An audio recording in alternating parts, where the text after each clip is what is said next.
Have you heard people say that church is not a building, it's a people? And that's partly true. But the building is very important too. That is consecrated ground, sacred to the Lord. And it should be treated with the reverence of something that is sacred, not worshipped, but honored. Sometimes when you see a church in a dreadful state, it is a good sign of what is going on in that congregation.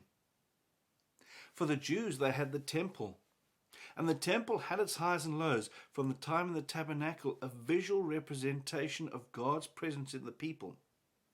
Sometimes when you're traveling, you come past a village and the first thing you can see is the church. A visible, noticeable presence of God in that community. But there's a responsibility to use that building to glorify and honor God. Herod's temple was a magnificent structure. You can Google and see what it was like. But it lacked one thing. It never had the blessing of the Lord, in my opinion. It was built for political reasons. It was built and was used to extort money from people. When Jesus dies on the cross, something significant happens. The curtain of the temple was torn from top to bottom. Mark chapter 15, verse 38.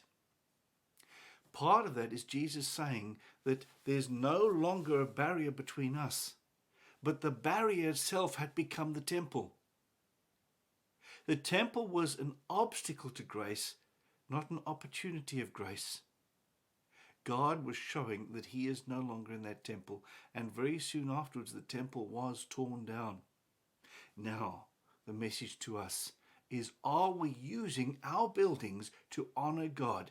If so, people will walk into that building and feel the presence of the Lord. How we treat the buildings that God has entrusted to us says something about who we are as a church. If it is falling to ruin, often if you look in the church, it is a declining congregation with a few faithful people who can no longer look after the building. And yet there are hundreds around them that need the love of the Lord. The buildings are a blessing to us when they have God's presence in them. As a Christian, make sure that your church is centered around the worship of Christ. God bless and have a great day.